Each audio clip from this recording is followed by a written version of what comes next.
Frères et sœurs, en cette deuxième étape de notre marche vers Pâques, Jésus nous amène à l'écart avec lui pour nous plonger dans la lumière de Dieu et nous envelopper de sa présence. Celui-ci est mon Fils bien-aimé, écoutez-le.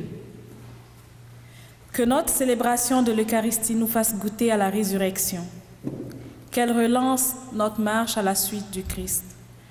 Ensemble, entrons en célébration.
Le premier signe de l'amour de Dieu que nous avons appris, c'est le signe de la croix. Au moment où nous nous rassemblons, traçons sur nous cette croix qui révèle le visage de tendresse de notre Père. Ensemble, au nom du Père et du Fils et du Saint-Esprit, que Dieu, parole de lumière et de vie, soit toujours avec vous. Rassemblés dans la foi, reconnaissons nos difficultés à suivre le Christ sur le chemin qui passe par la croix. Préparons-nous à écouter la parole et à rompre le pain en évoquant la miséricorde de Dieu. En silence, confessons-lui nos manquements.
Que Dieu Tout-Puissant nous fasse miséricorde, qu'il nous pardonne nos péchés et nous conduise à la vie éternelle.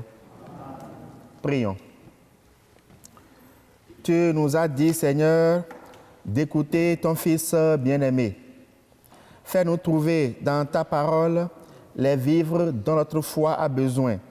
Et nous aurons le regard assez pur pour discerner ta gloire. Par Jésus-Christ, ton Fils, qui vit et règne avec toi et le Saint-Esprit, un seul Dieu pour les siècles des siècles. Amen.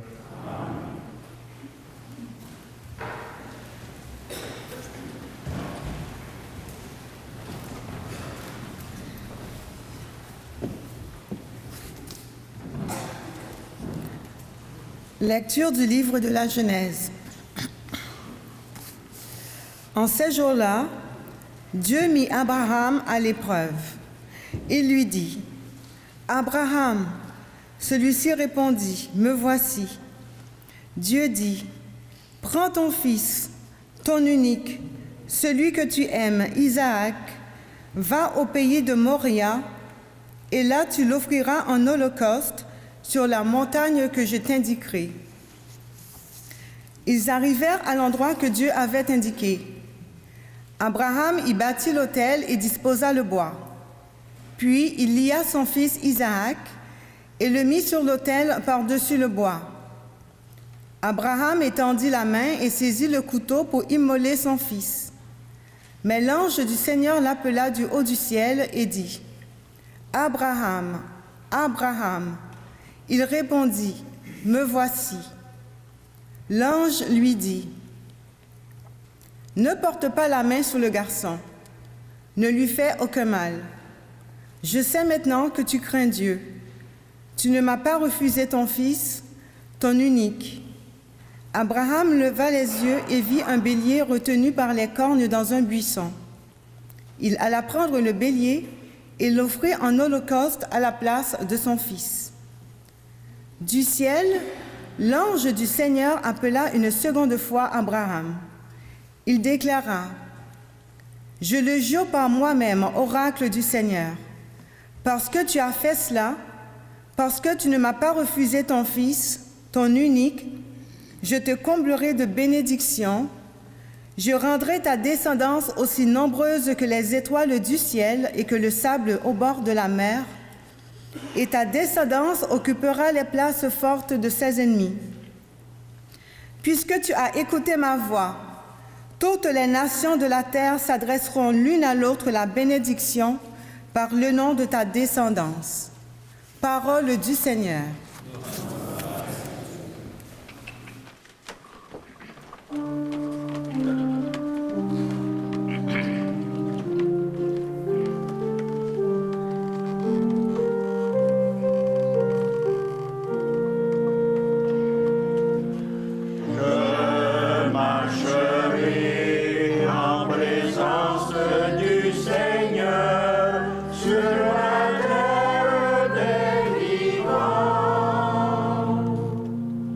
Je crois et je parlerai. Moi qui ai beaucoup souffert, il en coûte au Seigneur de voir mourir les siens. Je marcherai en présence du Seigneur sur la terre des vivants. Ne suis-je pas, Seigneur, ton serviteur, moi dont tu brisas les chaînes? Je t'offrirai le sacrifice d'action de grâce. J'invoquerai le nom du Seigneur.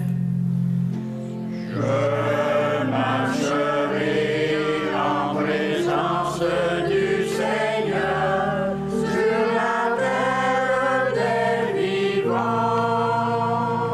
Je tiendrai mes promesses au Seigneur, oui, devant tout son peuple, à l'entrée de la maison du Seigneur, au milieu de Jérusalem.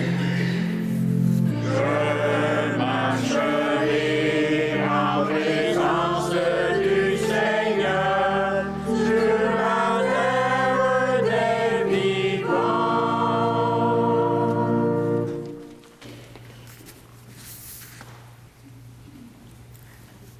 Lecture de la lettre de Saint Paul apôtre aux Romains.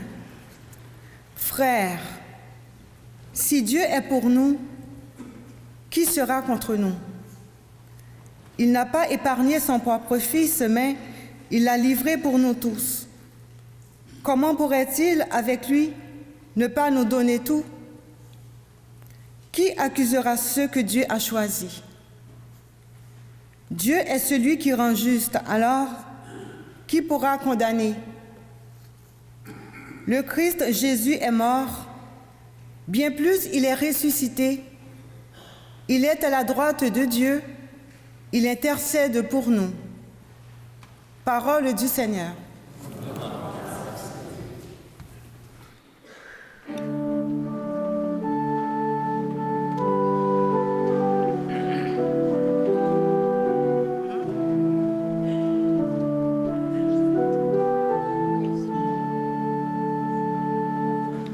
Gloire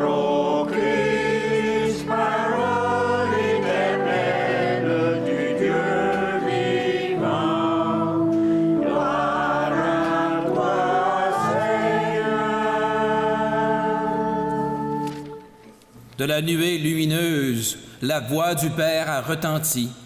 Celui-ci est mon Fils bien-aimé. Écoutez-le. Gloire au Christ, parole éternelle du Dieu vivant. Gloire à toi, Seigneur. Le Seigneur soit avec vous. Évangile de Jésus-Christ selon saint Marc. Gloire à toi, Seigneur. En ce temps-là, Jésus prit avec lui Pierre, Jacques et Jean, et les amena eux seuls à l'écart sur une haute montagne. Et il fut transfiguré devant eux. Ses vêtements devinrent resplendissants d'une blancheur telle que personne sur terre ne peut obtenir une blancheur pareille. Élie leur apparut avec Moïse, et tous deux s'entretenaient avec Jésus. Pierre alors prend la parole et dit à Jésus, « Rabbi, il est bon que nous soyons ici. Dressons donc 3 tentes, une pour toi, une pour Moïse et une pour Élie. » De fait, Pierre ne savait que dire tant leur frayeur était grande. Survint une nuée qui les couvrit de son ombre, et de la nuée une voix se fit entendre. « Celui-ci est mon Fils bien-aimé, écoutez-le. » Soudain, regardant tout autour, ils ne virent plus que Jésus seul avec eux.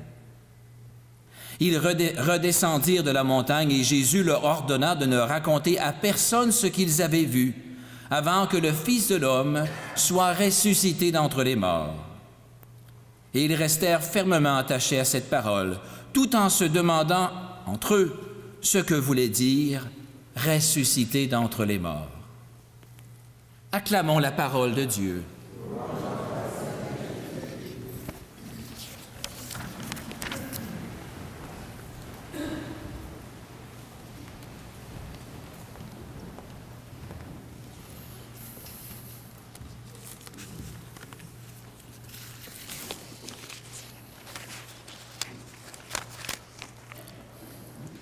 L'extrait de l'Évangile que nous venons d'entendre est un texte bien connu.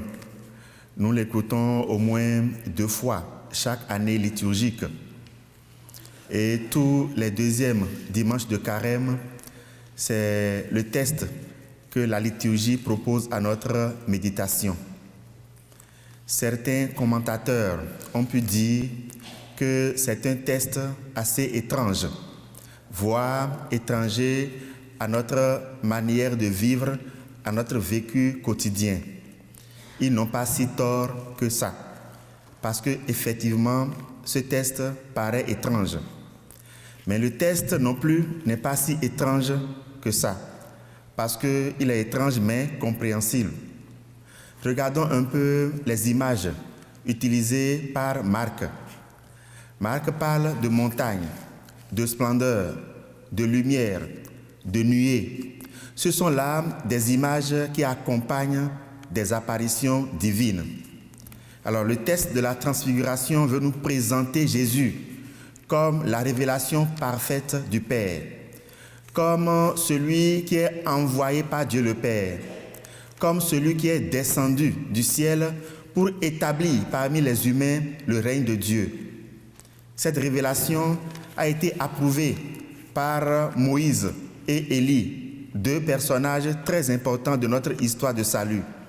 Ils étaient là pour attester que Jésus est effectivement l'envoyé du Père, que Jésus est la réalisation de toutes les promesses contenues dans l'Ancien Testament et que c'est vers lui que nous conduit notre histoire de salut entendue pendant tout l'Ancien Testament. Et pour couronner le tout, Dieu le Père lui-même, il apporte sa caution. Du ciel, on entend une voix qui dit « Celui-ci est mon Fils bien-aimé, écoutez-le ». Alors pourquoi un pareil texte en ce 2e dimanche de Carême? Nous sommes en marche vers la Pâque. Et bientôt, ce visage que Pierre, Jacques et Jean ont vu transfiguré, ils vont le voir défiguré. Jésus va connaître la souffrance.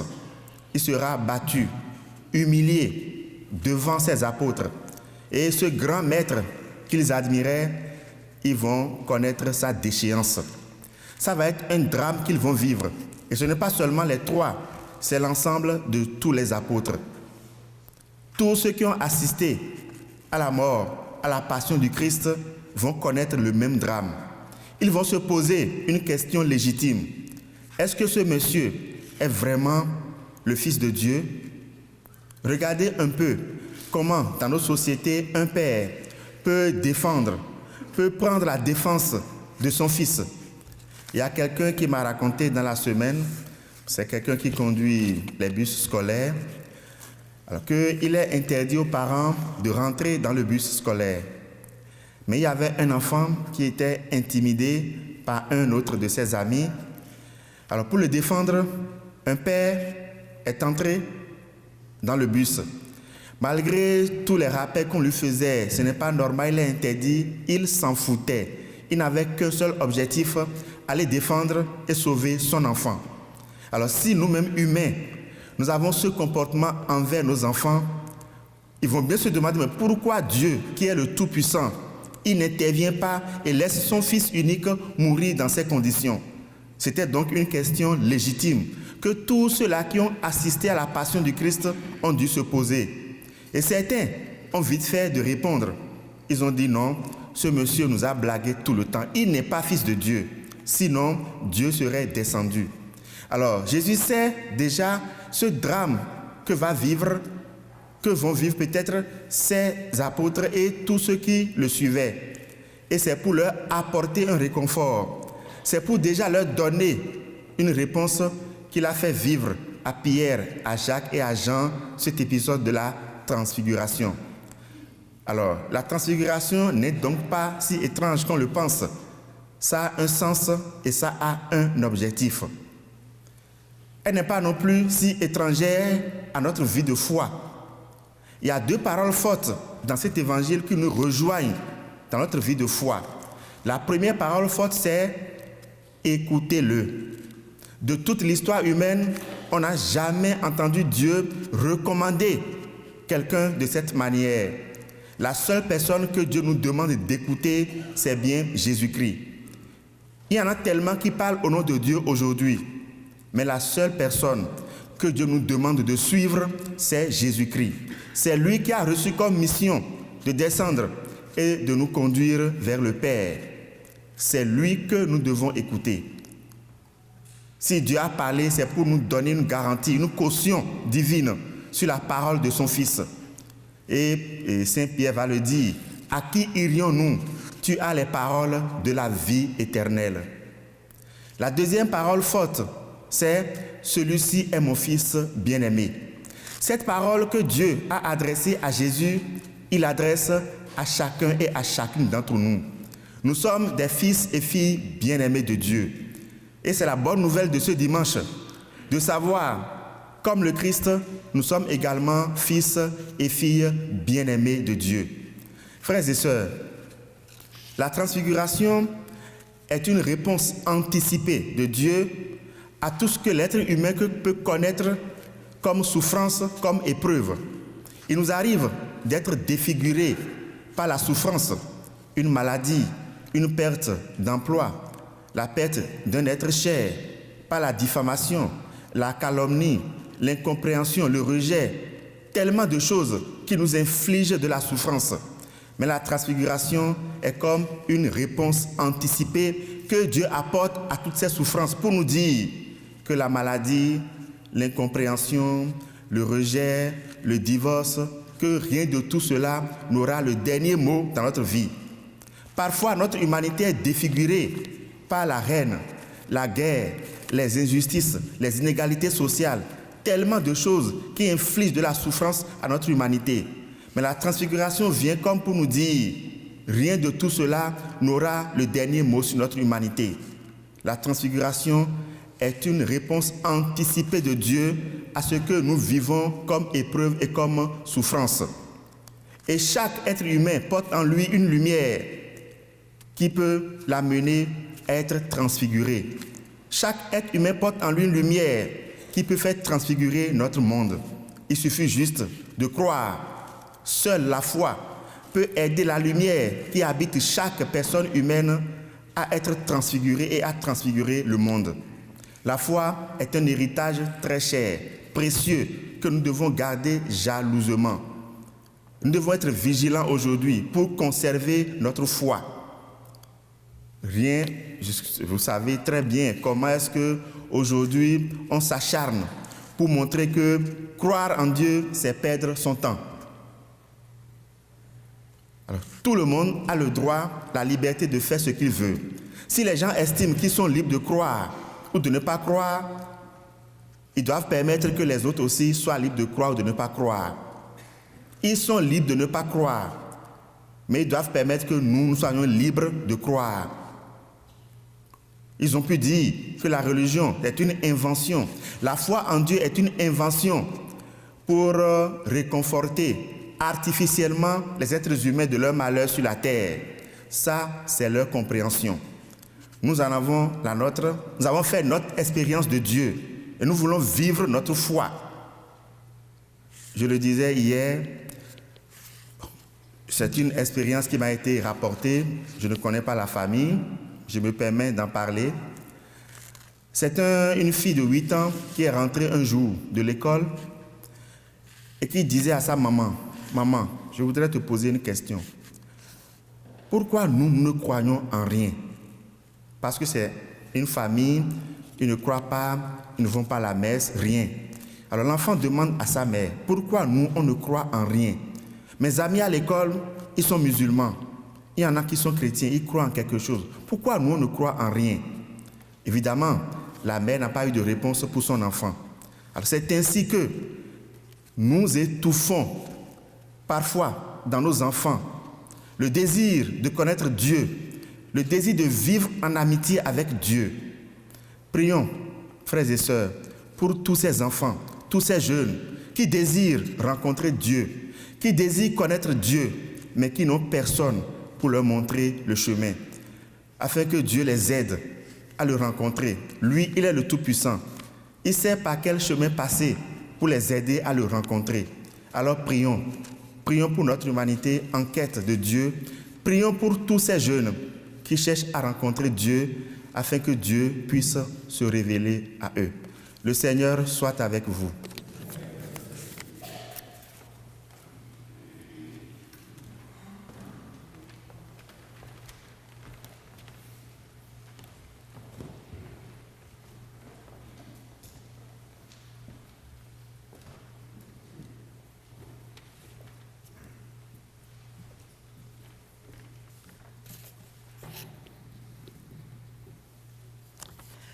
La Bible qui a été déposée près de l'ambon nous éclairera et guidera nos pas tout au long du carême.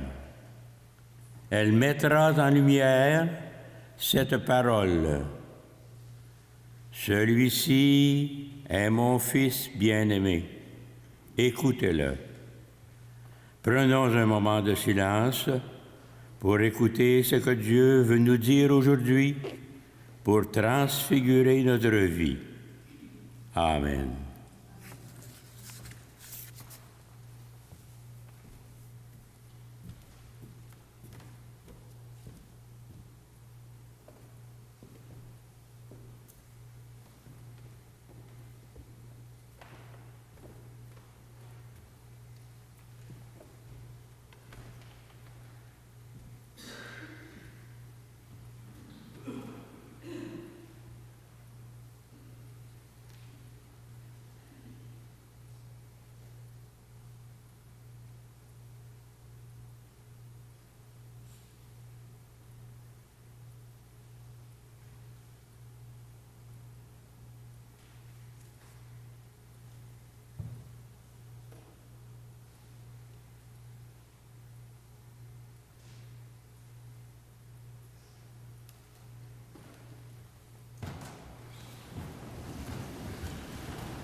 en marche vers la pleine lumière de Pâques, prions le Seigneur et redisons notre foi en nous laissant illuminer le cœur par l'amour de Dieu.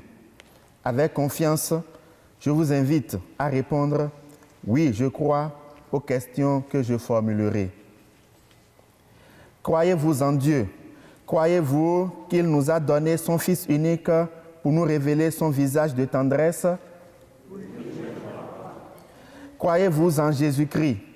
Croyez-vous qu'il a été transfiguré devant ses disciples et qu'il a été désigné comme le Fils bien-aimé du Père de tendresse? Croyez-vous en l'Esprit Saint? Croyez-vous qu'il ouvre nos cœurs à la parole d'amour et qu'il nous aide à la mettre en pratique? Croyez-vous en l'Église, une, sainte, catholique et apostolique, qui répand la lumière du Christ dans le monde? Telle est notre foi, que nous sommes fiers de proclamer dans le Christ Jésus notre Seigneur. Amen. Et maintenant, frères et sœurs, faisons monter vers Dieu nos supplications pour le monde, pour l'Église, pour nous-mêmes. Nous répondrons après chaque intention: montre-nous, Seigneur, ton visage d'amour. Seigneur, regarde le visage des femmes et des hommes qui ont choisi le chemin de la vie consacrée pour révéler au monde ton amour. Que le don de leur vie et le témoignage rayonnant de leur foi suscitent de nouvelles vocations dans notre Église. Nous t'en prions.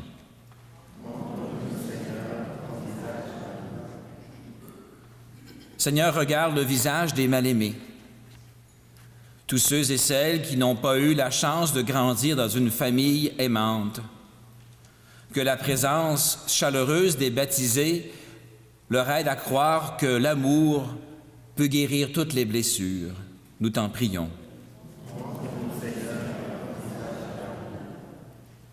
Seigneur, regarde le visage des petits qui s'illuminent quand ils entendent la voix de leurs parents. Que le lien d'amour qui unit un père, une mère à son enfant ne soit jamais brisé. Nous t'en prions. Seigneur, regarde le visage transfiguré des malades, des personnes âgées qui reçoivent de la visite. Que ces belles rencontres ne nous confrontent pas à ce qui pourrait nous arriver dans l'avenir, mais à la joie que l'on peut faire naître par un sourire. Nous t'en prions.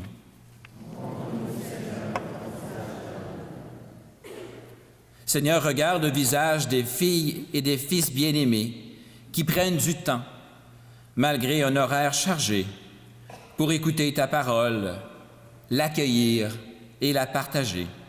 Que ta lumière nous transforme de l'intérieur et répande partout la joie de l'Évangile. Nous t'en prions. Dieu d'amour, que ta présence transfigure nos visages pour qu'à notre tour, nous soyons pour les autres les reflets de ta lumière aujourd'hui et pour les siècles sans fin. Amen.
Prions ensemble au moment d'offrir le sacrifice de toute l'Église.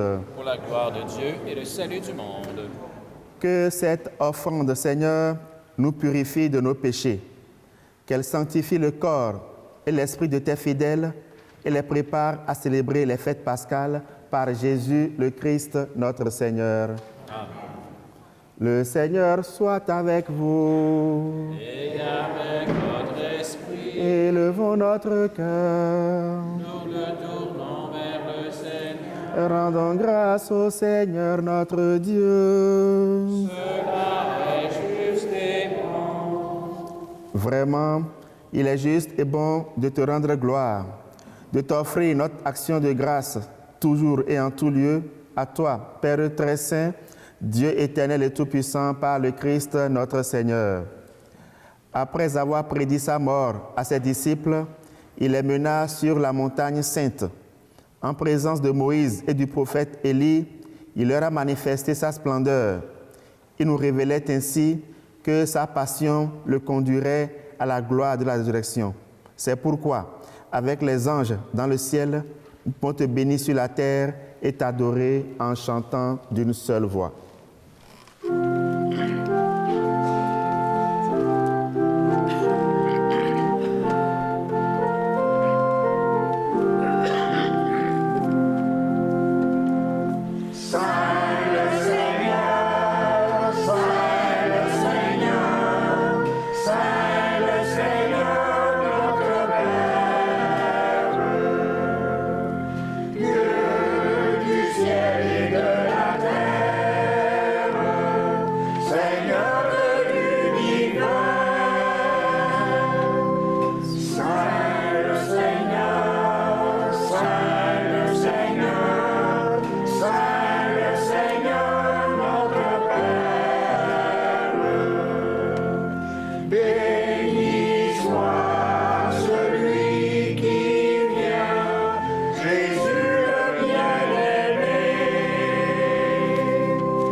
Toi qui es vraiment saint, toi qui es la source de toute sainteté, Seigneur, nous te prions. Sanctifie ces offrandes en répandant sur elles ton esprit, qu'elles deviennent pour nous le corps et le sang de Jésus le Christ, notre Seigneur. Au moment d'être livré et d'entrer librement dans sa passion, il prit le pain.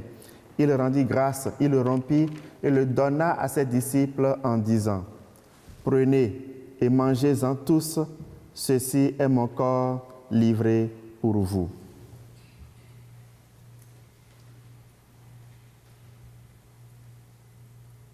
Quel ami fidèle et tendre nous avons en Jésus-Christ, toujours prêt à nous entendre, à répondre à notre cri. Il connaît nos défaillances, nos chutes de chaque jour. Sévère en ses exigences, il est riche en son amour.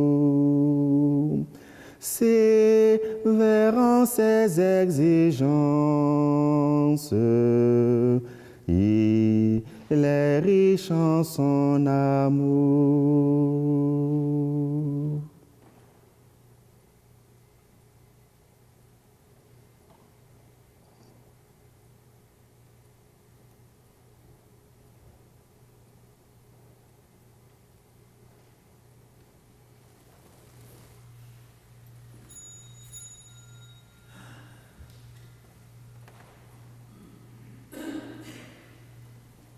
De même, à la fin du repas, il prit la coupe, de nouveau le rendit grâce et la donna à ses disciples en disant : « Prenez et buvez-en tous, car ceci est la coupe de mon sang, le sang de l'alliance nouvelle éternelle, qui sera versé pour vous et pour la multitude en rémission des péchés.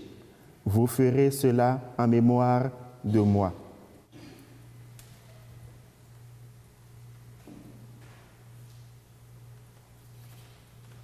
Quel ami fidèle et tendre nous avons en Jésus-Christ,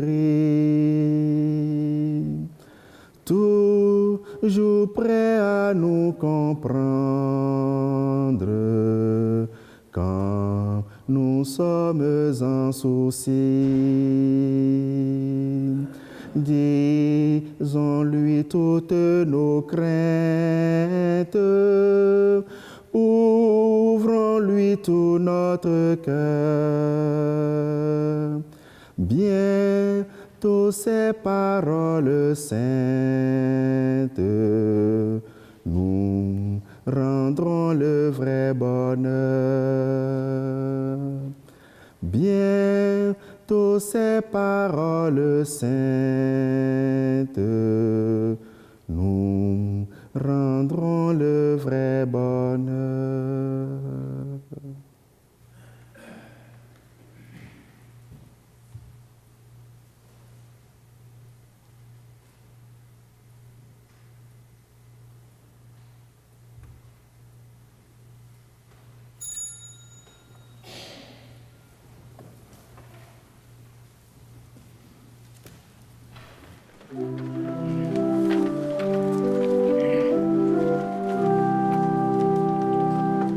Gloire à toi qui étais mort, gloire à toi qui es vivant, notre Sauveur et notre Dieu.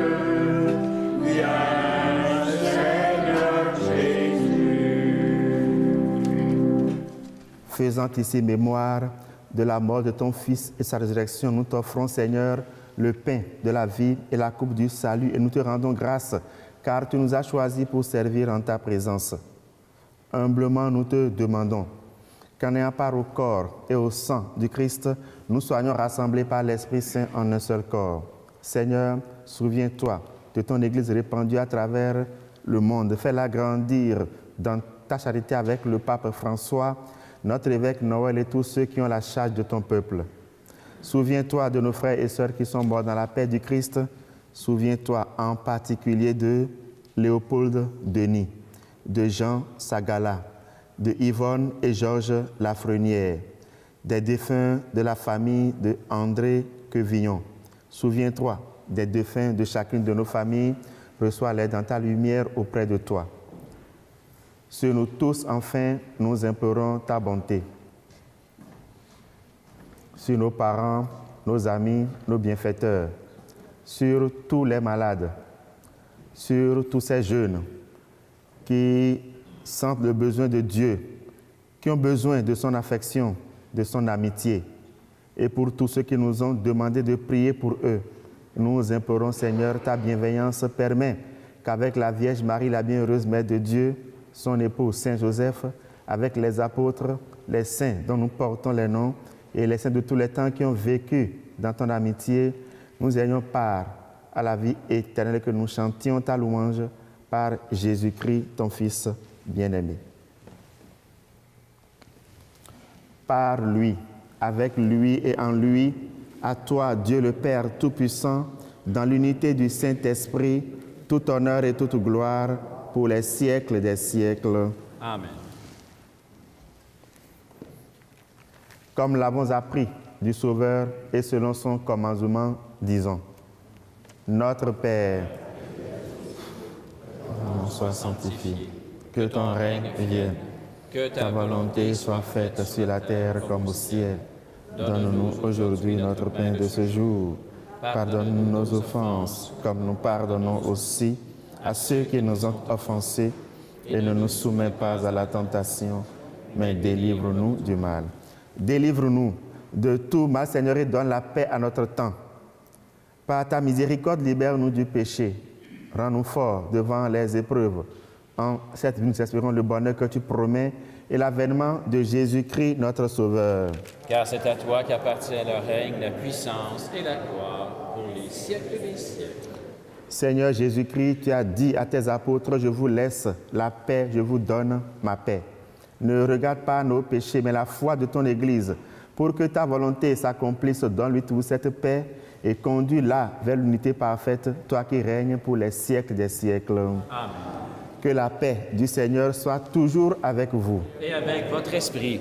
C'est toujours la saison des rhumes et des grippes. Veuillez accepter que la personne à côté de vous ne vous tende pas la main. Frères et sœurs, dans la charité du Christ, échangez-vous cette paix.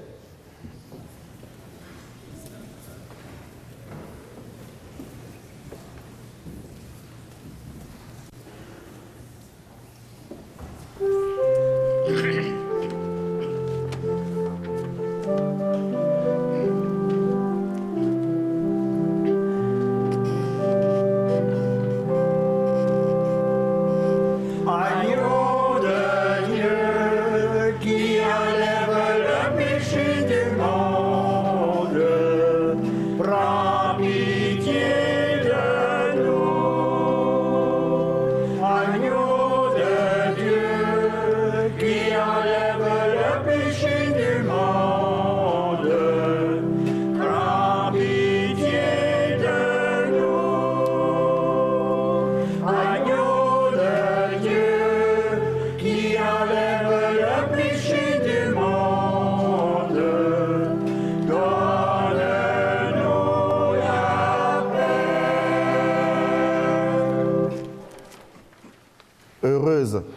Heureux sommes-nous d'être invités au repas du Seigneur. Voici l'agneau de Dieu, celui qui enlève le péché du monde. Seigneur, je ne suis pas digne de te recevoir, mais dis seulement une parole et je serai guéri. Le corps et le sang du Christ nous gardent pour la vie éternelle. Amen.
pendant le carême, nous choisissons chacun de faire un ou plusieurs efforts.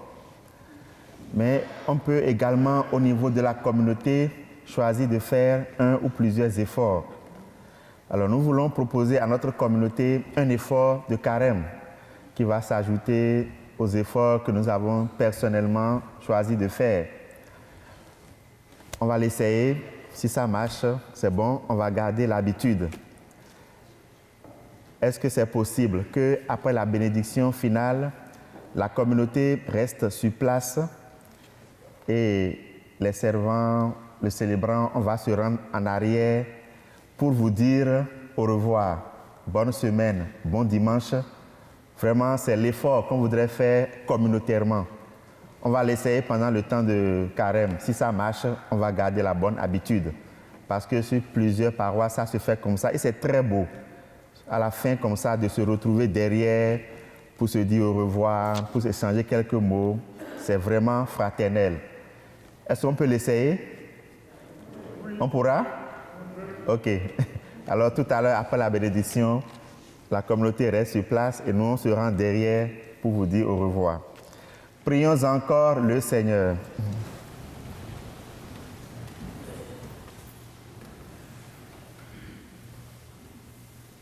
Dieu, notre Père, nous voulons te remercier pour ces moments privilégiés où nous pouvons partager ton pain de vie. Ces moments qui illuminent nos visages et nous confirment que tu nous aimes.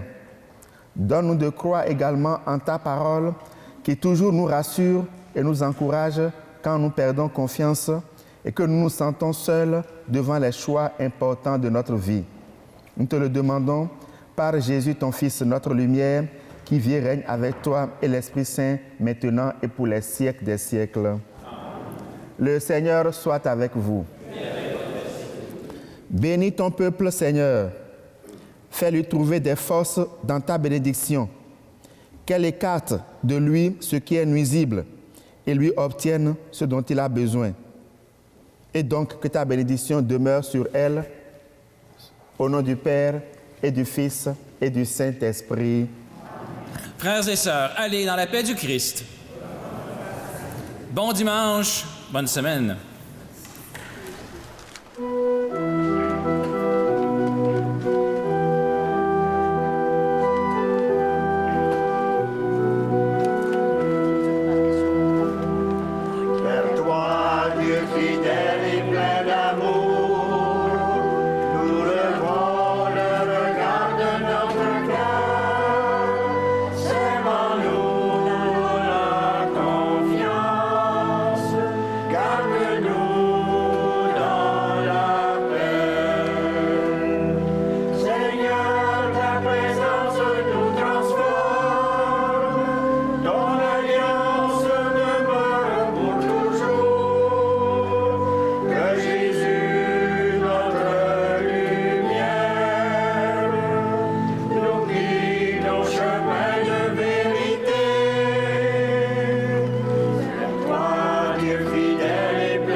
Césure.tv, c'est de l'information avec l'hebdo régional.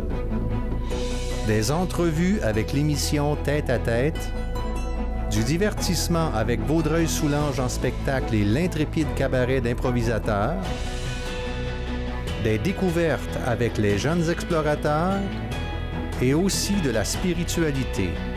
En fait, Césure.tv, c'est notre télévision régionale.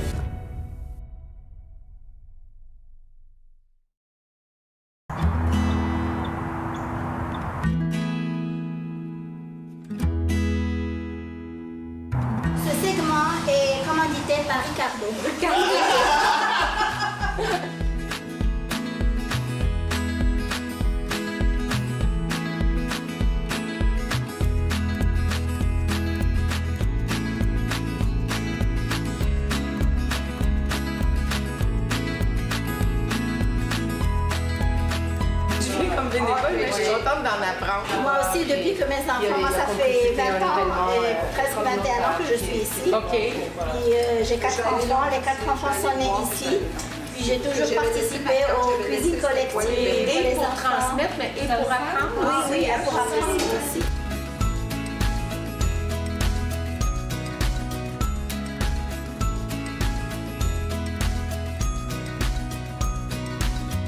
C'est un couscous marocain qu'on prépare aujourd'hui. En Palestine ou en Liban, ils préparent le couscous plus comme salade. Oui. Nous, c'est plus comme plat principal. Vous pourrez pas dire, j'ai jamais rien fait pour vous, c'est moi qui m'occupe des oignons. C'est correct, j'ai pas mis mon mascara ce matin. J'ai pas mis mon full make-up. Pour ça, moi, je voulais pas toucher au... À ce qu'il paraît, c'est mon pâté chinois est le meilleur de Laval. De Laval. Oui, parce qu'avec Marlène qui est à Vaudreuil, je voudrais pas rentrer en compétition, donc je préfère dire le Laval.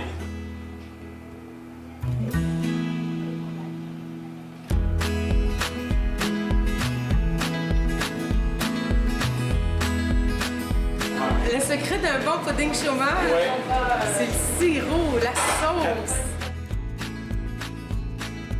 Le pudding au chômage, c'est un gâteau blanc simple, mais par-dessus, on y verse une sauce chaude avant de mettre au four.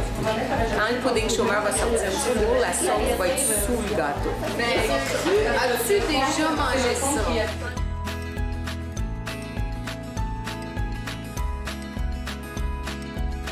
Quelle est la manœuvre? Pourquoi le travailler? Pour qu'il se défasse, pour qu'il reste toujours égrené. En fait, jusqu'à la fin. OK. C'est ça le but. Le garder séparé. À chaque fois qu'on rencontre une petite boule, on la défait. Quand il y a une petite boule dans nos mains, j'ai un moton. Tu vois mon moton? Alors mon moton, il ne faut pas que je le laisse, que je le défasse. Il faut que je l'égrène pour être sûr que quand il va cuire à la vapeur, qu'il ne va pas rester en pain. Vraiment avec douceur.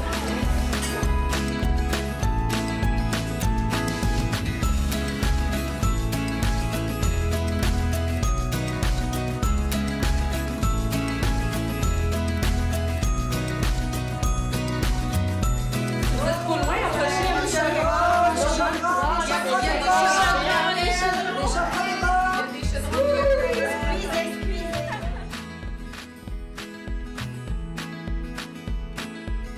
Si vous voulez bien prendre une petite bouchée, le repas en m'annonce qu'il est servi. Alors, il y en a beaucoup. Alors, je ne vous pas pour prendre 3-4 assiettées. Il y en a en masse. Puis bien sûr que ce soir au menu, c'est du couscous. On se reparle dans quelques minutes. À tout de suite.